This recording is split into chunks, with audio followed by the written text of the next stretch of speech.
Your source for all things Texas Tech. This is the Ask Level podcast from Double T 97.3. Hey, what's going on? Welcome into another episode of the Ask Level podcast, episode number 52. I'm Mike Hebert, owner of Cantex Roofing and Construction. Every day is game day, and we'll get it right when it comes to your roofing, construction, windows, and mirrors. Call Cantex Roofing and Construction today. Together, we are one serving you. Another happy episode for back-to-back weeks as the Red Raiders kick the road woes to the side and pick up a win in Waco over Baylor, 39-14, the final there. And overall, I mean, just a phenomenal day of college football. If you're a college football fan, pretty good week for a lot of people. But man, it was good to see the head coach happy beating his former team. Yeah, and you know, when they Texas Tech barely won. I got it. Okay. Right. It took me a little. Just making sure we're leave all the same dad page. jokes to the pros, man. It's all right. Oh man, I like it. Yeah. Well, let's go ahead and get this one out of the way too. So there was that one, and then you have you got to say something about Baylor Cup. You know, with two catches in the game. Beating Baylor or helping beat Baylor. So yeah, he had more touchdowns than the Baylor team did himself. So I mean, that was awesome. I mean, that's level. That was the game that Texas Tech fans have expected coming into the season, the whole year, right? I mean, that was the one. That was the team that when you project them to be a 8, 9, 10 win football team before the season, that's the one you envisioned. What we saw on Saturday night, right? Yeah. But I still think it looks. It's still like looking a bit different than I guess we thought. Although Sure. I think it maybe is in some ways looking like we thought too, or hoping it were to look. I never expected, and I don't think I just didn't expect for because I think it's flipped now. I think the run sets up the pass. I think maybe they, you know, I would have thought, and heck, maybe, I don't know, based on the last 20 years of experience that around here anyway, that the pass would set up the run kind of thing. But I think you found something. You're going to it. It's working. Some of your pieces have changed there with your, you know, the folks involved, whether it be O-line or tight end. We'll get into that. But yeah, I mean, this was just it was a good. I think Rabbit said it after the game was over.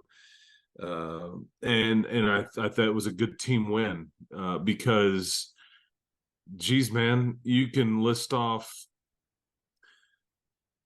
you know, Linton, Tahj, Duda, Cole, Baylor Cup, yeah, Morton, mm-hmm. Price. I mean, yeah, it's like, you know, a lot of those offensive linemen deserve some credit. Well, too. yeah, the group, but Jacoby Jackson, obviously filling in for Cole Spitzer. So and that's why I say this was just a good, you know, and I think Jalen and Tony deserve a ton of, and Quincy and on it went there in the interior, because this was it was a team win. It was kind of the team that you were hoping to see. You're right, and you got the result that you wanted in commanding fashion. Mm-hmm. But this was you beat them up front. You know, I think you own the line of scrimmage on both sides of the ball, and that's what won it. And yet, most of what we talked about there a second ago, there were some trenches guys involved. You know, the Linton, the Dudas, the Jacobys, Cole, and all that stuff. But that's where this game was won, because I just thought you punched Baylor right in the mouth repeatedly. On the offensive line against their D-line, and then your D-line against their O-line. And you did it for 4 quarters. And it wasn't perfect, but I thought that's where this game was won. And you're right, it's very meaningful. Baylor's going to have a tough time getting to a bowl game I think they are very frustrated in Waco. For a program that's won 3 Big 12 championships and they're obviously very frustrated, and I don't know. I'll just throw this out there: are these programs kind of passing each other in the night? I don't know. I think you have still a long way to go to get to where they've kind of been. Yeah, I think though that the wheels are. I don't know if they're off in Waco, but it seems to be trending the wrong direction. Anyway, that's their problem. I'm not worried about it. You won't see them until next year when they roll into Lubbock, into your really nice new additioned stadium. And anyway, so that's their problem. But I was happy personally for Joey and all those folks that had spent time in Waco, because I don't think there's a ton of ill will, but I think there's some awkwardness or some I think probably people were told things out the door, about, oh, you're going there, you're going to go work with him. Obviously it was, how can it not be personal with Joey? I know he's got very positive memories. However, there was a time when he was in line to get the head coaching job there and was passed over. Yeah. And, and so how could it not be? And the AD is still there, Mac Rhodes, and Dave Aranda was the one hired. And he worked for Dave Aranda. And I mean, anyway, just a lot of layers there. And yet it's really just a road win, which was key. And it was a conference win, which was key. Yep. And that's what you must focus on. But I know that it was important for a lot of people, and you kind of check some things off the list there. Yeah, that last part, a conference win, which is key. And you mentioned this last night towards the end of the broadcast. But I mean, you're sitting there at 2-1 in league play, and it's a pile. It's a pile of teams that are there right now. You got, is it basically tied with Iowa State and Texas and Kansas for second place in the league or whatever. I mean, it's just we all had it projected, right? Yeah, I mean, those teams. This makes no sense, and all of a sudden TCU's not very good.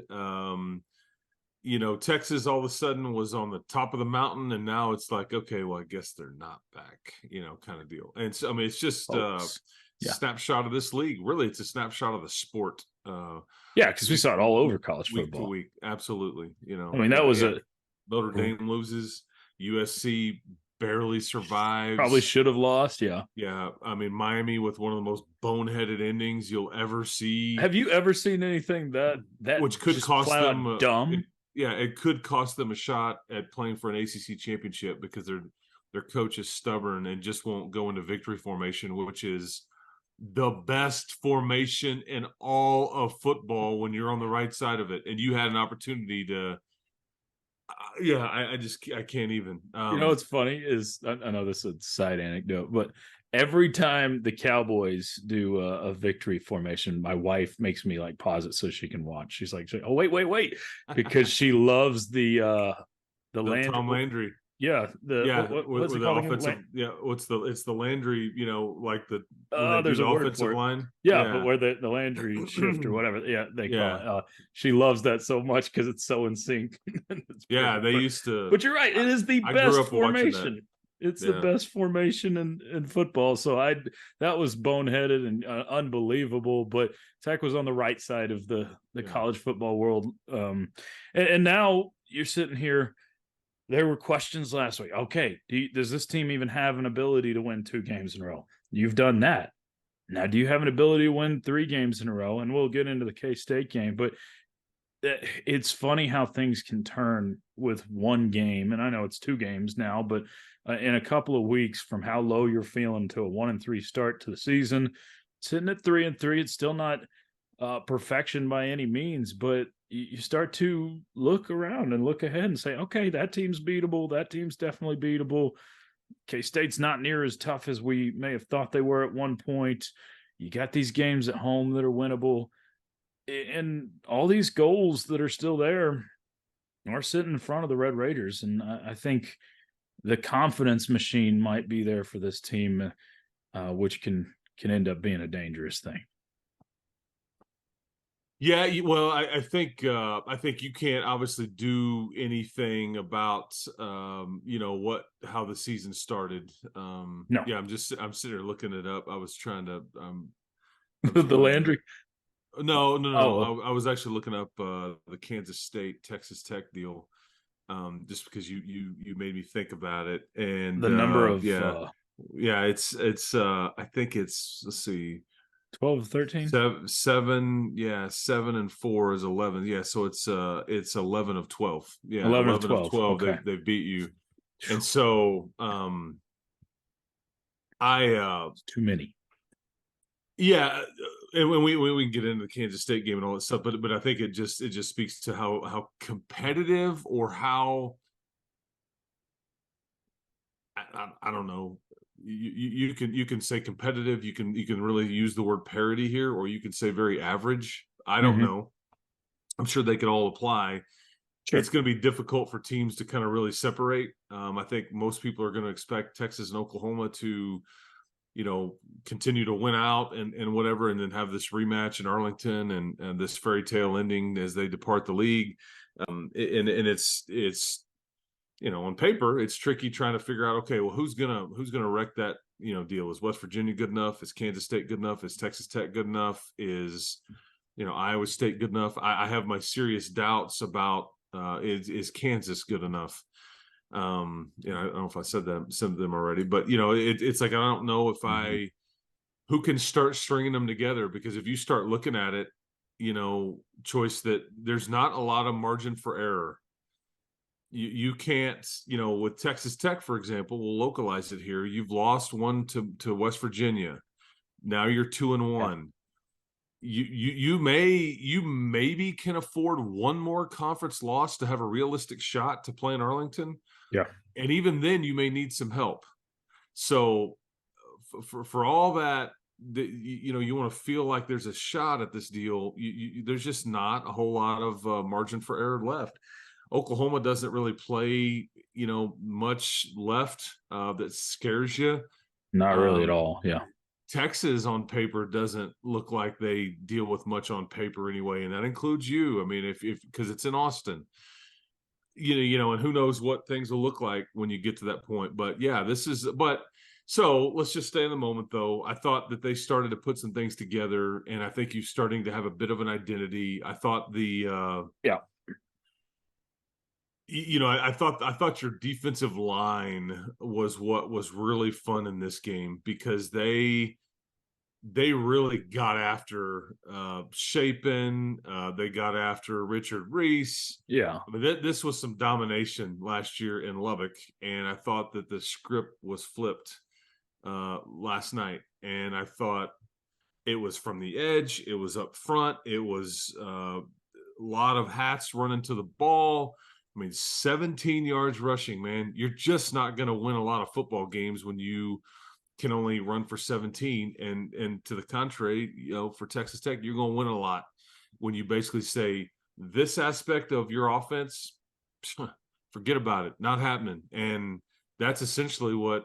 And so they get you with a couple of pass plays. You lose Monterey Baldwin in coverage a little bit, but it's just I was really happy for Steve Linton, who almost didn't even play in this game, as we now know. And Duda Banks, who I thought was just kind of this, hey man, you're kind of missing it. Charles Esters, another one. And so you're starting to see some of this depth, but also like it's kind of fun to think about, okay, what's this look like in years to come? And you're still got all these freshmen out there, including Ben Roberts, who is like this grizzled veteran. He's going to feel like this old man. No kidding. To people. He leads the team in tackles right now. Yep. And he is a baller, and he just is so consistent and very mature for his age. He's not a big rah-rah guy. He's like, I'm all about trying to keep the same routine.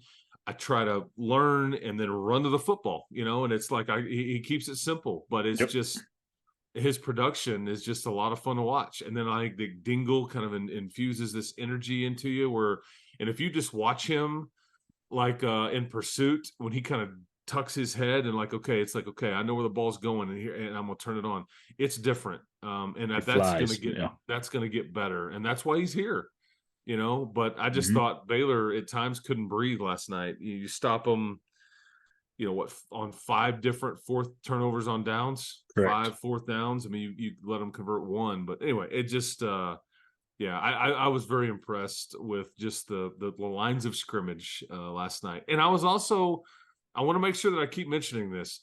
I was very impressed with how efficient Behren Morton continued to be. Yeah, he had the interception.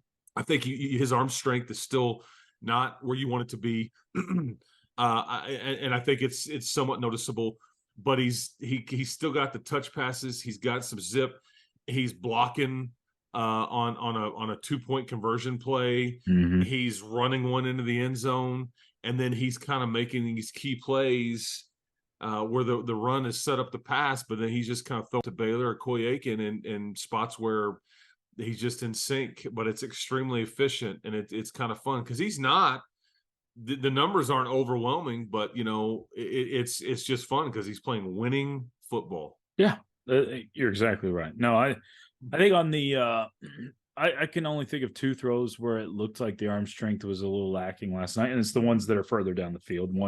One to the end zone that he left short to Miles Price, and then of course the interception, I think, are the 2 that you kind of point to. But you're still able to get good production out of Behren when he's not 100%, and hopefully you got a bye week. It's still ways off. You still got 2 brutally tough physical games. So we're K-State and BYU, and then the bye week, and then the bye. So, these so if you can like survive, Big Ten games. Yeah, you can survive that. I mean, and going back to your point, and this is way looking ahead, but if your hopes are still Big 12 championship, you basically have to think, hey, you need to go undefeated up until that Texas game and give yourself a chance there, which is a crazy thought, but then you narrow it down to, hey, let's just beat Kansas State one time for the first time in forever. So, there's a lot still to be done, but man, it feels good to see this ship kind of righted after the rough start to the season. And needs to be noted, not excuse making, because there's 2 games out there that you still feel like, hey, you should have won those games. But the opponents that have beat Texas Tech this year, still a grand total of 2 losses between the 3 opponents, because Wyoming gets a win over Fresno State. West Virginia was off, but 2 total losses among the 3 opponents that have beat Texas Tech. So you did lose to good football teams on paper, at least. Yeah, and West Virginia was off. So, yep. So, all right, let's get to a couple of questions. We got a few from the audience. There's this one. Here's the one from the little brother. We'll start with that one. He says, so if this is from your little brother? Yeah, little brother. Okay. Brandel says, okay. Tahj Brooks is the best offensive player on the team. So who's the second best, and who is the defensive MVP halfway through the season? I think like, are we talking like right now, or like, I don't know, how do you judge this? So Woodman, like, on most valuable, like, who can you least afford to like be without? That's probably how I judge it. That's the most important player. I would probably go now, especially even more so now. I would probably go to Rusty or Dennis Wilburn. I don't know, Caleb Rogers maybe, just because I think it gets a little scary. Okay, you've got Cole Spencer. Sure, you had this Jacoby Jackson waiting in the wings. He's the swing guy on the interior. It's like, okay, now that he's in, but there's just it's like when everybody comes up a notch, these offensive linemen, these starters, become even more valuable because there's less depth behind them. Ty Buchanan, obviously, out as well. So all of a sudden you looked at your O-line and was like, okay, we got our starters. We got a 6th guy, 7th guy, and all those things. Now you look up and it's like, okay, well, who is the 6th guy, the 7th guy, the 8th guy? Yeah. Don't necessarily know the answer to that.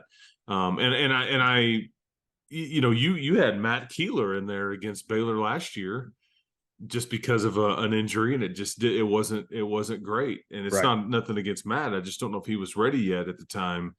So I would point to, and obviously Behren too, just because you go from Behren to Jake Strong, but that would affect never the played offense. College football. Yeah, that would affect the offense the most, is if Behren was not involved. And I think he is playing very efficient and well, as we stated. So I might go Morton, just because you could say playing well, valuable, all the above. But I certainly would give a nod to some of those key offensive line starters as well, because they get the credit here for a lot of this run game.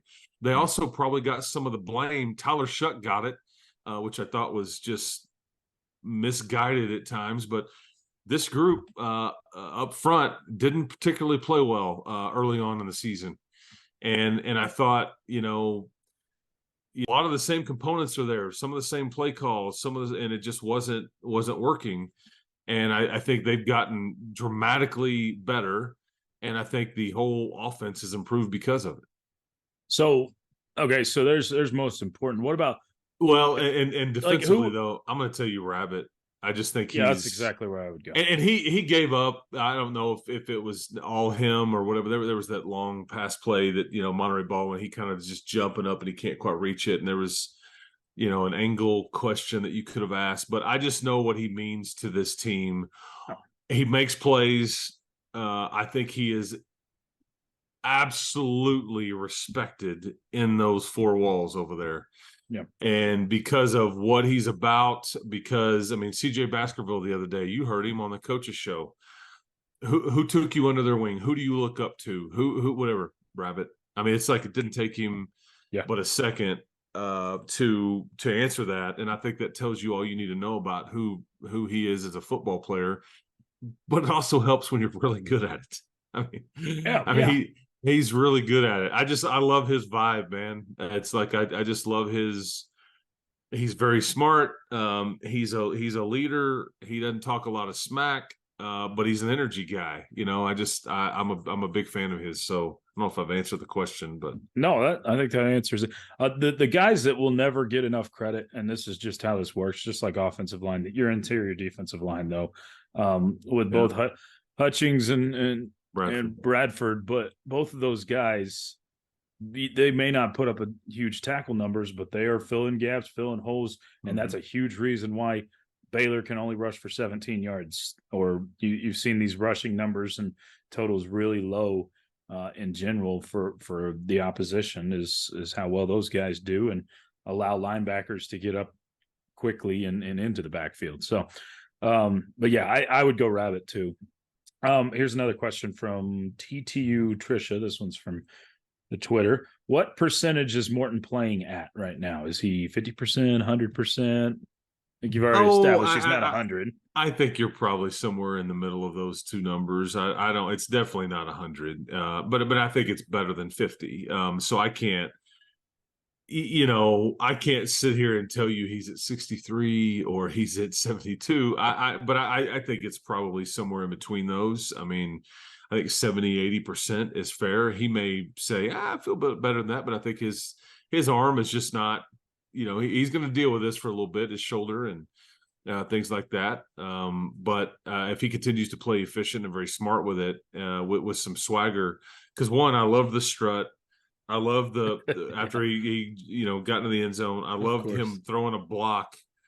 People may not even have seen that, but it was the 2-point conversion where it's like this fake reverse jet sweep, and Tahj just kind of kept it, and Behren, goes up the middle, and he just throws his shoulder into some poor assuming Baylor Bear. I don't know. I just kind of like his, I like his vibe right now too. Just the way he kind of is carrying himself a little bit, because he's not. You could just tell this is the second week in a row where he hasn't pressed. He hasn't tried to do too much, and I don't know whether the interception was him like calling it. I knew Baylor adjusted and said, "Hey man, we're tired of getting run on. Here's all these yellow jerseys, and so you gotta stretch the field and take a few shots." But that was into some double coverage type scenario, and it was just like when you're trying to throw a 50-50 ball to Miles Price, that's a bit tricky. So that's what anyway, that's the only kind of criticism I guess you could offer up, but the rest of it was spot on. It was flawless. Yeah. This question, who currently on the team, this one is from Lisa, who currently on the team has the best chance to get drafted high this year? Oh man. This could change a bit based on, because you're halfway through the season. Sure. I think Tahj has put himself again, but I would just throw up the caveat though that running backs are tricky in the draft. They typically fall. That you get criticized heavily for taking one really high. There's a lot of good running backs and all that. The one thing that Tahj doesn't possess is like world-class speed, which will hurt him. You say that, but coach has told or he's talked about how Tahj is trickier or I guess quietly faster than he looks, because he's given some of those GPS numbers and he's one of the fastest on the team this year. So yeah, he won't run a fast 40 though. That's No. the problem. And that's what a lot of NFL teams are gonna base it solely off of. Does he have some football speed and is he football fast? I don't disagree with you. And I do think he's actually quicker now than he has been. Yeah. But again, it's the problem with the position. It's like they want, the kid for the Dolphins that came from A&M, A-Chain or A-Chan or however he's wanting us to pronounce it now. He runs like a 4.2. Yeah. And you've got Bijan who's a big time speed guy. Tahj brings an absolutely well-rounded skill set. But I just, from the draft standpoint, it gets into a bit of a different conversation. We can like him and all that all we want, but it's just one of those things that's tricky at the next level. I do think though the rabbit, I think Malik Dunlap, I think, I don't know about like the Coles and the Lintons just yet, but I think they're going to be possibly in the mix. If Linton continues to do what he did against Baylor. Yeah, 3 sacks a game will play. we and a couple of knocking the ball loose a couple of times as well.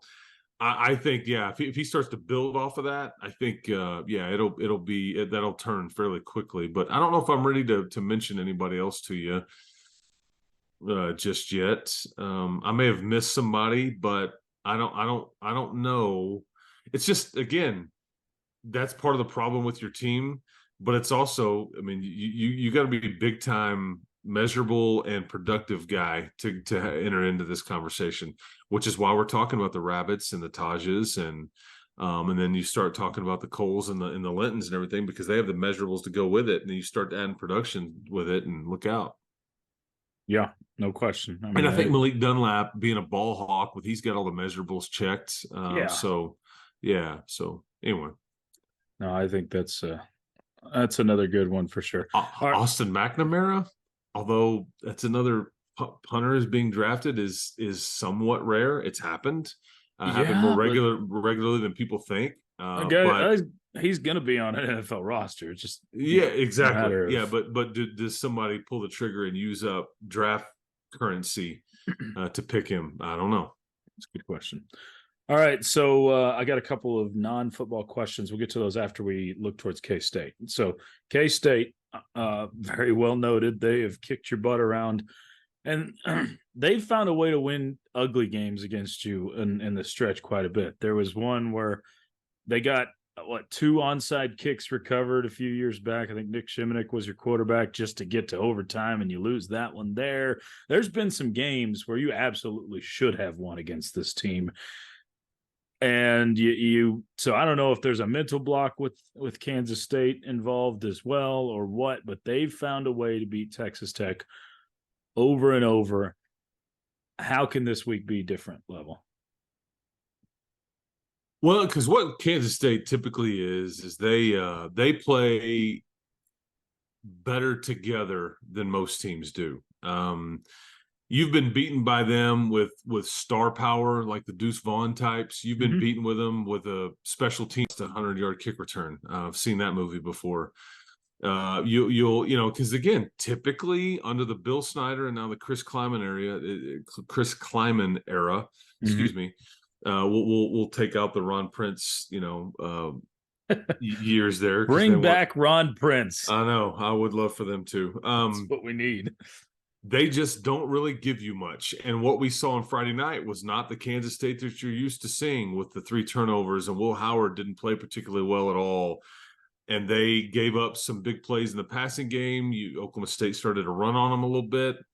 And I think was it 6 field goals by Oklahoma State? I think so. I think they kicked like 5 or 6 field goals, which again, not a recipe there to try to beat good teams is relying heavily on the field goal. But so again, it was a grind for Oklahoma State, but they got it done. But you just almost never see this version of Kansas State. You see the very polished, mistake-free, low penalized. We'll wait on you to make the mistake, and then we'll capitalize on it. We'll pounce. And it's just maddening. But yeah, speaking of, teams having other teams' numbers, they absolutely have yours. And so it'd be nice to kind of turn that a bit. You had West Virginia's number, which you beat them 4 times in a row. I don't know. Baylor had beaten you 4 out of 5 times. You kind of flipped that script a little bit. These guys have beaten you 11 of 12. And some of them have been lopsided. A lot of them have been very close or one-score games. Yeah. But you're going to get because all this margin for error talk that we're having, this is the defending Big 12 champs, and they're coming off of a loss, and they're sitting here having the same conversation that you are. We cannot take the second hit on our conference record this early with that many games to play. Yeah, I think you're exactly right. And that's where it's interesting for those that care about things as we are recording this, according to Caesars Sportsbook. K-State a 1-point favorite on the road at Texas Tech. 1 point. So I'm guessing 3 weeks ago, a lot of people would have expected that to be a much higher number in favor of K-State. I would actually probably expect it to swing in favor of the Red Raiders before the week's up, but we'll just because of the home field advantage. But we'll see. You got a night game at Jones Stadium. As bad as the road woes have been before Saturday night, the home games have been that good to Joey McGuire and company, and I think that should really give you a solid advantage. We saw it at Oklahoma State. I mean, that it did seem like the crowd played a factor in that one, where that's not a good Oklahoma State football team, but they got a win on a Friday night. The league's hard, man. It is hard. It's just, and I think that it's week to week sport. I can't emphasize it enough. Very much.